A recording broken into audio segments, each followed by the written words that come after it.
हृदय से भूलो, ये भुलाने के काबिल नहीं है। बड़ी मुश्किल से नर्तन मिला है, जो गवाने के काबिल नहीं है। हरि नाम ना हृदय से भूलो। हरे कृष्णा। संगीता धर्म सागर परिवार से जुड़े सभी भक्तजनों का दिल से बहुत बहुत स्वागत है। हे प्रिय भक्तों, क्योंकि कार्तिक माह के अंतिम 5 दिन भीष्म पंचक व्रत किए जाते हैं। अगर आप 5 दिन व्रत ना भी कर पाए तो भी हमें पंच भिखु की कथा अवश्य ही सुननी चाहिए। तो आइए पुण्य फल प्राप्त करने के लिए और अपने मान सम्मान की रक्षा के लिए सुनते हैं पंच भिखु व्रत कथा। किसी गांव में एक साहूकार और एक साहूकारनी रहा करते थे। उनके एक बेटा और एक बहू थी। उनकी बहू बहुत ही गुणवान और बड़ी संस्कारी थी। वह धार्मिक विचारों में खूब रुचि रखती थी। वह व्रत और पूजा पाठ हमेशा ही बड़ी ही श्रद्धा भाव से किया करती थी। उसका एक प्रतिदिन का नियम था कि वह कार्तिक मास में पूरे कार्तिक माह नित्य प्रतिदिन सुबह सवेरे जल्दी उठकर नदी में स्नान करने के लिए जाया करती थी। और स्नान करने के बाद सबसे पहले वह राई दामोदर भगवान के दर्शन करती थी। उनके दर्शन करने से पहले वह किसी भी पराये पुरुष का मुंह नहीं देखती थी। इसीलिए वह सुबह जल्दी उठकर स्नान करने के लिए जाती और स्नान करती। फिर राई दामोदर जी के दर्शन करके कार्तिक माह की कहानियां सुनती, तुलसी जी की पूजा करती, तुलसी जी को सींचती। उसी के बाद कोई अन्य काम किया करती थी। उसी गांव में एक राजकुमार था। वह भी सुबह जल्दी स्नान करने के लिए नदी तट पर जाया करता था। उसे लगता था कि कोई तो है जो मुझसे पहले स्नान करके जाता है, पर ऐसा कौन है जो मुझसे पहले स्नान करके चला जाता है। वह प्रतिदिन जब भी स्नान करने के लिए आता तो इधर उधर देखता, पर उसे वहां पर कोई भी दिखाई नहीं देता। ऐसा करते करते पूरा कार्तिक माह बीत चुका था। सिर्फ 5 दिन ही बाकी बचे थे कि एक दिन साहूकार की बहू तो स्नान करके वापस घर चली जाती है और उसी समय वह राजकुमार स्नान करने के लिए आ रहा था। तो जल्दी जल्दी में साहूकार की बहू के एक माला मोजरी वहीं पर छूट गई और वह जल्दी से अपने घर आ गई। उसे अपनी माला मोजरी का कोई भी ध्यान नहीं रहा। तो राजकुमार जैसे ही स्नान करके बाहर निकला तो उसे वह मोजड़ी दिखाई दी। तो उसे देखकर वह सोचने लगा कि यहाँ पर जरूर कोई औरत स्नान करके आती है। यह माला मोजड़ी इतनी सुंदर है तो इसे पहनने वाली ना जाने कितनी सुंदर होगी।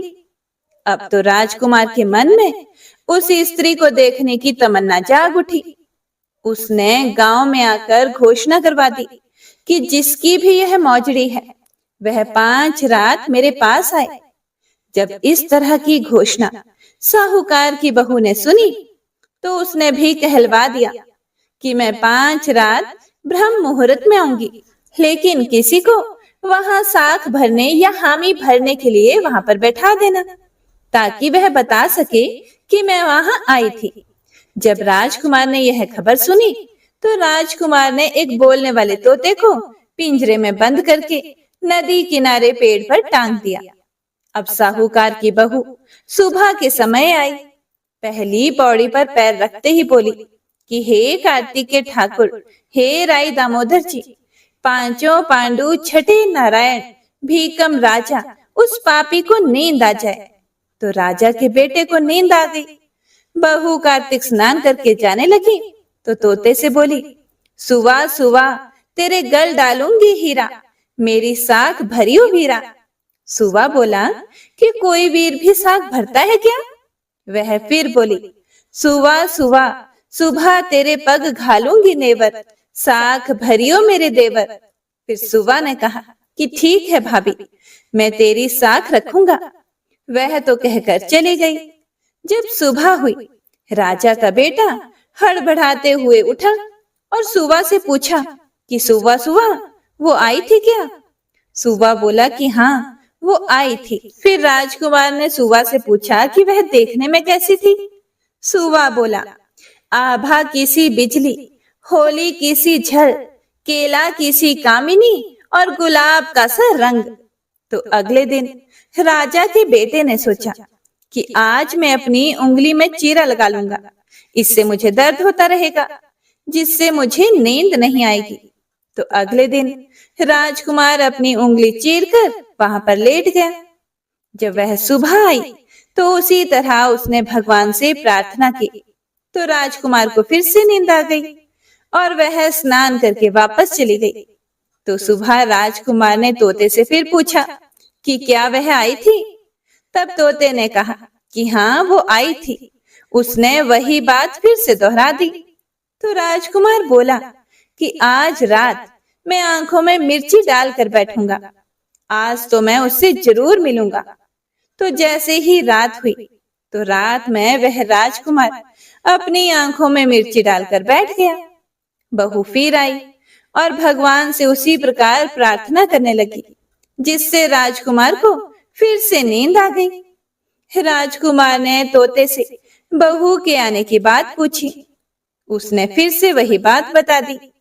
राजकुमार अब फिर से सोचने लगा कि आज मैं बिना बिस्तर के ही बैठूंगा, और रात को वह बिना बिस्तर के ही बैठ गया ताकि उसे नींद न आए। जब सुबह सवेरे स्नान करने के लिए बहू आई तो उसने फिर उसी तरह भगवान से प्रार्थना की और राजकुमार को फिर से नींद आ गई। तो उसने स्नान किया और जाते समय अपनी आंखें बंद करती हुई चली गई। उसके जाने के बाद थोड़ी देर बाद राजकुमार की नींद खुली। तब तक तो वह जा चुकी थी। राजकुमार फिर से सोच में पड़ गया और अपने आप से कहने लगा कि आज 4 रातें बीत चुकी हैं और सिर्फ एक ही रात बची है। आज मैं उससे जरूर मिलूंगा। ऐसा क्या करूं कि मुझे नींद ना आए। तो सोचते सोचते राजकुमार ने सोचा कि आज अंगीठी चलाकर बैठूंगा, जिससे मुझे नींद नहीं आएगी। जैसे ही रात हुई तो रात को वह अंगीठी जलाकर बैठ गया और उसका इंतजार करने लगा। हर दिन की तरह साहूकार की बहू आई और भगवान से प्रार्थना करने लगी कि हे भगवान, आपने 4 रातें तो निकाल दी, अब यह रात और निकाल दो। तो भगवान ने उसकी बात रख ली। राजकुमार को नींद आ गई। जब वह नहाकर जाने लगी तो तोते से बोली कि इस पापी को कह देना कि 5 रातें पूरी हो चुकी हैं, वह मेरे मोतियों की माला मेरे घर भिजवा दे। इस तरह कहकर बहू तो चली गई। सुबह जब राजकुमार की आंख खुली तो उसने तोते से पूछा कि क्या वह आई थी। तब तोते ने कहा कि हाँ, आई थी। उसने अपनी माला मंगवाई है और जैसा साहूकार की बहू ने उससे कहा था वह सारी बातें राजकुमार को तोते ने बता दी। तब तोते की बात सुनकर राजकुमार सोचने लगा कि वह तो सच्ची थी, तभी तो भगवान ने उसकी मदद की है, उसकी लाज रखी है। मैंने 5 दिन ना जाने कितने प्रयत्न किए, कभी उंगली को काटा, कभी आंखों में मिर्ची डाली, कभी आग जलाई, ना जाने कितने यत्न किए, फिर भी मुझे नींद आ ही जाती थी। इस तरह सोच विचार करते हुए राजकुमार अपने घर चला गया, पर उसकी मोजड़ी उसने नहीं लौटाई। लेकिन कई दिनों के बाद राजकुमार को कोढ़ हो गया। तो राजा ने अपने बेटे का बहुत सारे वैद्यों से इलाज करवाया, लेकिन उस पर कोई भी इलाज का असर नहीं हुआ। राजा जब अपने बेटे को इस हालत में देखते हैं तो बड़े दुखी हो जाते थे। एक दिन उन्होंने निराश होकर ब्राह्मण को घर बुलाया और पूछा कि आप ही बताएं, मेरे राजकुमार को क्या हो गया है। तब ब्राह्मण ने देखकर बताया कि आपके राजकुमार ने पतिव्रता स्त्री का सत्य भंग करने का प्रयास किया है। उसी के पाप की वजह से इनका अंग अंग जल रहा है। तब राजा ने कहा कि आप ही इसका कोई समाधान बताइए कि हम अब क्या करें जिससे हमारे पुत्र के पाप नष्ट हो जाएं। तब ब्राह्मण ने कहा कि अगर यह उस साहूकार की बहू को अपनी धर्म की बहन बनाए और प्रतिदिन उसके नहाए हुए जल से स्नान करे, तभी यह ठीक हो सकता है। जब राजा ने यह सारी बातें सुनी तो उन्हें बड़ा ही अजीब लगा, लेकिन और कोई इलाज था भी नहीं। तो राजा साहूकार की बहू की माला मोजड़ी को लेकर साहूकार के घर गए और बोले कि यह माला मोजड़ी आपकी बहू की है, इसे ले लो और आपके बहू के नहाए हुए जल से मेरे बेटे को नहला दो। तो साहूकार ने कहा कि हमारी बहू की माला मोजड़ी आपके पास कैसे आई? तब राजा ने सारी बातें उन्हें बता दी कि किस तरह मेरे बेटे ने आपकी बहू पर बुरी नजर डाली थी, जिसके कारण आज उसे कोढ़ हो गया है और उसका एक ही इलाज है कि आपकी बहू के नहाए हुए पानी से अगर वह स्नान करता है तो उसका कोढ़ ठीक हो सकता है। तो साहूकार बोला कि हमारी बहू किसी पराये पुरुष का मुंह नहीं देखती। अगर आपको उनके नहाए हुए पानी से अपने बेटे को नहलाना है तो आप ऐसा करें कि इस नाली के ऊपर अपने बेटे को बिठा दीजिए। जब हमारी बहू ऊपर नहाएगी तो आपके बेटे के ऊपर पानी गिरेगा, जिससे राजकुमार हमारी बहू के नहाए हुए पानी से नहा लेगा। तब राजा ने साहूकार के कहे अनुसार अपने बेटे को उस नाली पर बिठा दिया। अब रोजाना जब उनकी बहू स्नान करती तो उस समय वह राजकुमार वहां पर आकर बैठ जाता और बहू के स्नान किए हुए पानी से वह प्रतिदिन स्नान करता। ऐसा करने से कुछ ही दिनों में उसका शरीर चंदन सा हो गया। तब राजा ने साहूकार की बहू को अपनी बेटी बनाया और राजकुमार ने भी अपनी की हुई गलती के लिए उससे क्षमा मांगी। उसके बाद राजा ने सारी नगरी में ढिंडोरा पिटवा दिया कि नगर के सभी लोग कार्तिक माह में कार्तिक स्नान करें।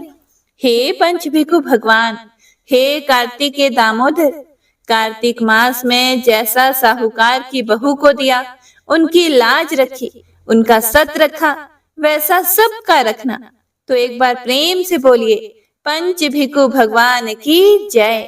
हे प्रिय भक्तों, तो आइए अब सुनते हैं आज की महात्म्य कथा। एक समय महाराज पृथु ने देव ऋषि नारद से पूछा, हे देव ऋषि नारद, मैंने सुना है कि जय और विजय भी भगवान विष्णु के द्वारपाल हैं। उन्होंने अपने पूर्व जन्म में ऐसा कौन सा पुण्य किया था कि जिससे भगवान के समान रूप धारण करके वे वैकुंठ धाम के द्वारपाल बन गए।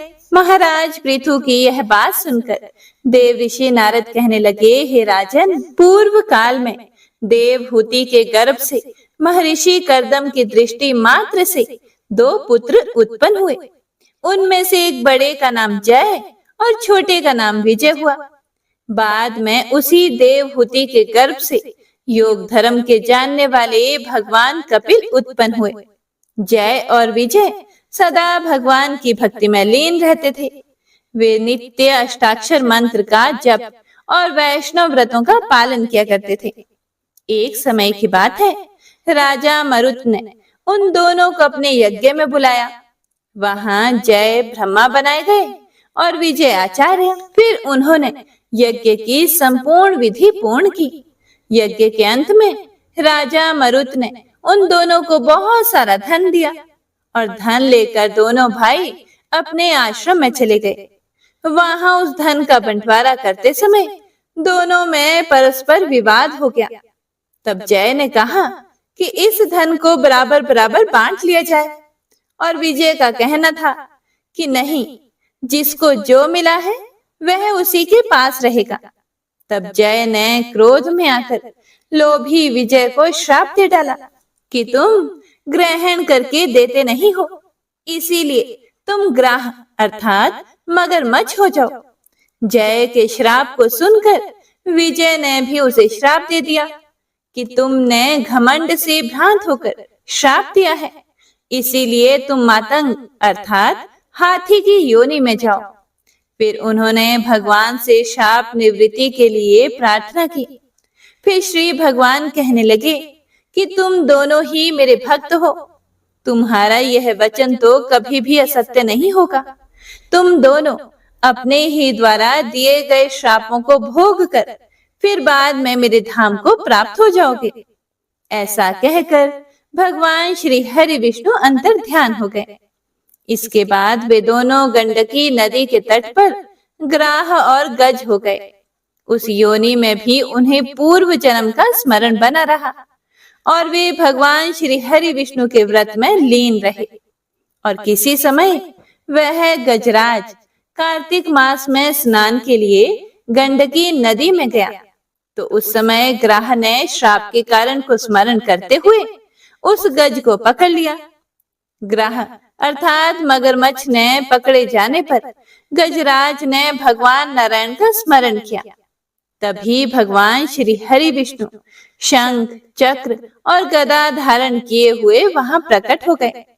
उन्होंने चक्र चलाकर ग्राह और गजराज का उद्धार किया और उन्हें अपने ही जैसा रूप देकर वैकुंठ धाम को ले गए। तब से वह स्थान हरि क्षेत्र के नाम से प्रसिद्ध है। वे ही दोनों विश्व विख्यात जय और विजय हैं, जो भगवान विष्णु के द्वारपाल हुए हैं। आगे देव ऋषि नारद बोले कि हे राजन, ईर्ष्या और द्वेष का त्याग करके सदैव भगवान विष्णु के व्रत में लीन रहना चाहिए, समदर्शी बनना चाहिए और कार्तिक, माघ तथा वैशाख के महीने में सदा ही प्रातः काल स्नान करना चाहिए। एकादशी व्रत के पालन में स्थिर रहना चाहिए और तुलसी जी के बगीचे के भी रक्षा करनी चाहिए। ऐसा करने से तुम भी शरीर का अंत होने पर भगवान श्री हरि विष्णु के परम पद को प्राप्त हो जाओगे। भगवान श्री हरि विष्णु को संतुष्ट करने वाले तुम्हारे इस व्रत से बढ़कर ना यज्ञ है, ना दान है और ना ही तीर्थ आदि है। देव ऋषि नारद ने कहा कि राजन, धर्मदत्त को इस प्रकार उपदेश देकर वे दोनों विमानचारी पार्षद उस कलह के साथ वैकुंठ धाम को चले गए। धर्मदत्त जीवन भर भगवान के व्रत में स्थिर रहे और देहावसान के बाद उन्होंने अपनी दोनों पत्नियों के साथ वैकुंठ धाम की प्राप्ति कर ली। हे प्रिय भक्तों, राजा पृथु ने देव ऋषि नारद के मुख से इतनी कथा सुनने के बाद उनसे कहा कि आपने कलह द्वारा मुक्ति पाए जाने का वृतांत मुझसे कहा, जिसे मैंने ध्यान पूर्वक सुना। हे देव ऋषि नारद, यह काम उन दो नदियों के प्रभाव से हुआ था। कृपया यह मुझे बताने की कृपा करें। तब नारद जी बोले कि हे राजन, कृष्णा नदी साक्षात भगवान श्री कृष्ण महाराज का शरीर और वेणी नामक नदी भगवान शंकर का शरीर है। हे राजन, इन दोनों नदियों के संगम का महात्म्य श्री ब्रह्मा जी भी वर्णन करने में समर्थ नहीं है।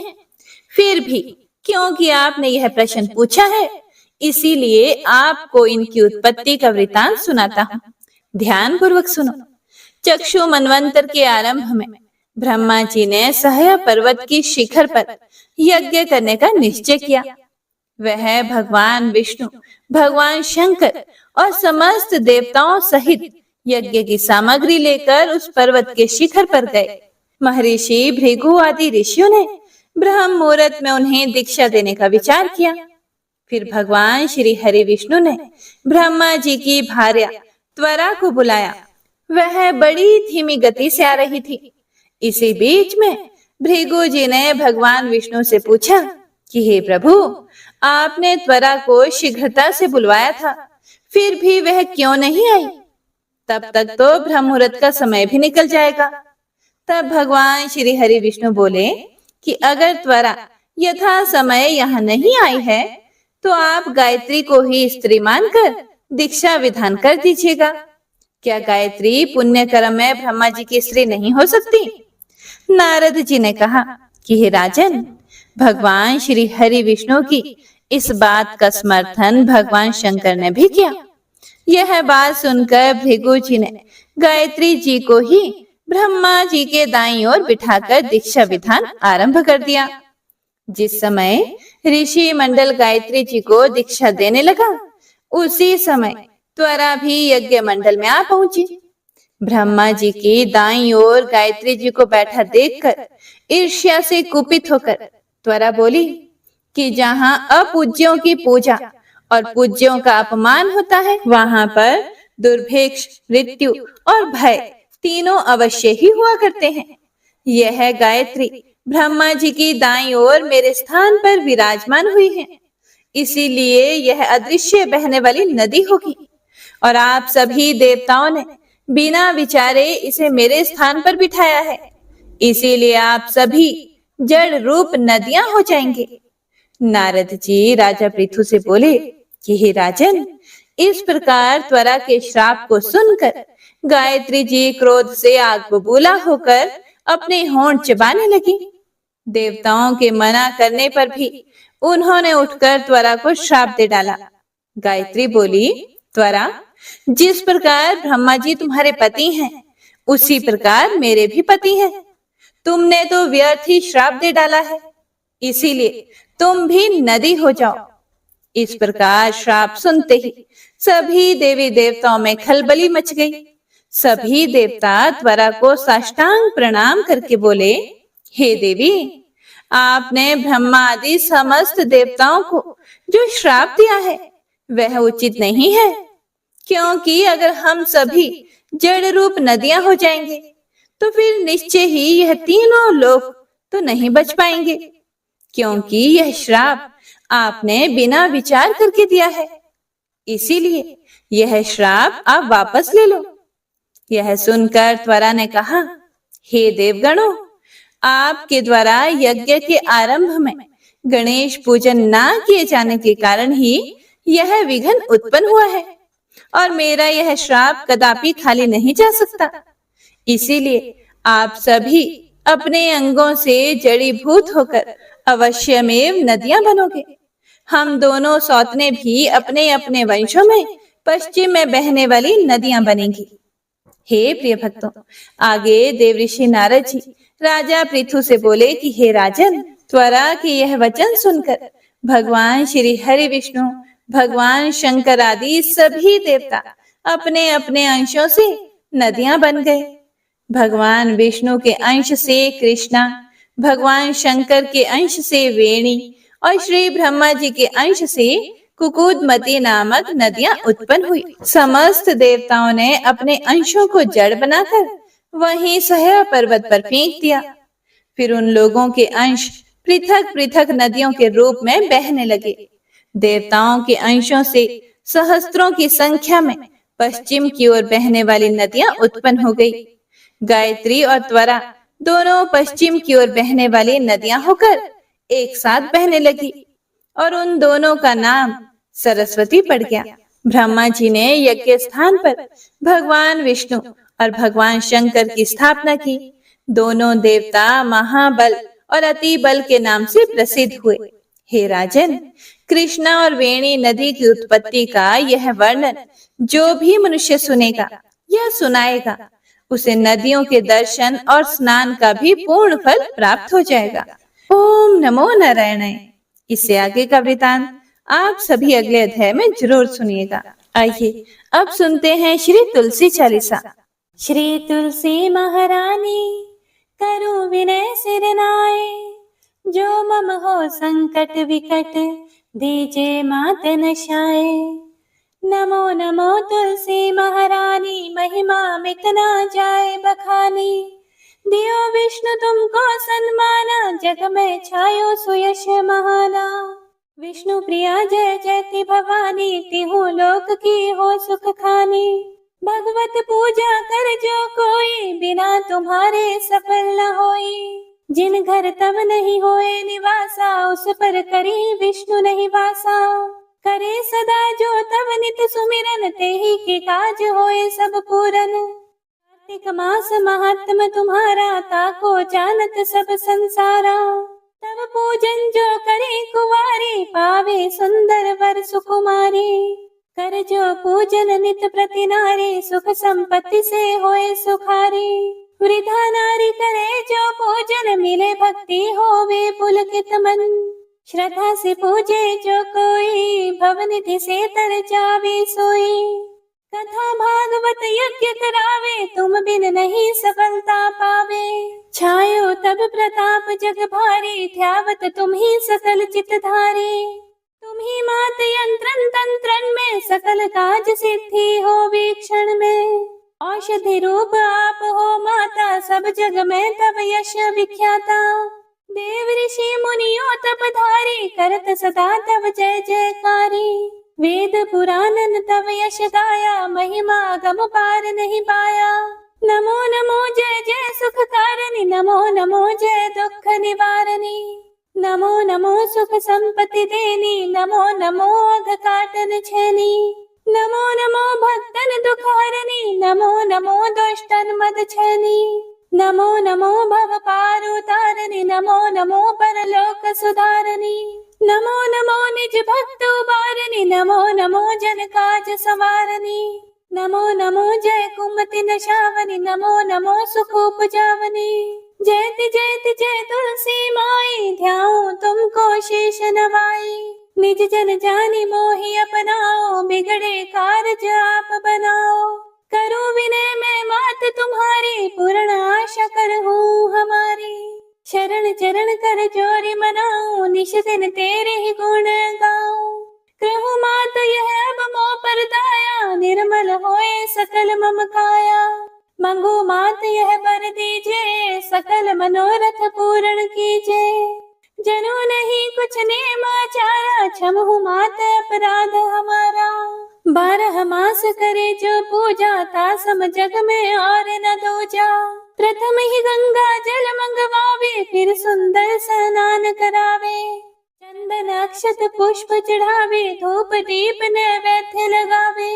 करे आचमन गंगा जल से, ध्यान करे हृदय निर्मल से। पाठ करे फिर 40 की, स्तुति करे मात तुलसा की। यह विधि पूजा करे हमेशा, ताकि तन नहीं रहे कलेशा। करे मास कार्तिक का साधन, सोवे नित्य पवित्र सिद्ध हुए जाहि। है ये कथा महा सुखदाई, पढ़े सुने सो भव तर जाए। तुलसी मैया तुम कल्याणी, तुम्हारी महिमा सब जग जानी। भावन तुझे मनित नित ध्यावे, गागा कर मां तुझे रिझावे। यह श्री तुलसी 40 पाठ करे जो कोई, गोविंद सो फल पावहि, जो मन इच्छा होए। जय मां तुलसा। हे प्रिय भक्तों, तो आज की यह कथा यहीं पर समाप्त होती है। उम्मीद करती हूँ आपको कथा बहुत अच्छी लगी होगी और आपने पूरे मन लगाकर पूरी सुनी होगी। अगर आपको कथा पसंद आई हो तो लाइक करके कमेंट बॉक्स में जयकारा जरूर लगाइएगा। तो मिलते हैं अगली कथा के साथ, तब तक के लिए हरे कृष्णा।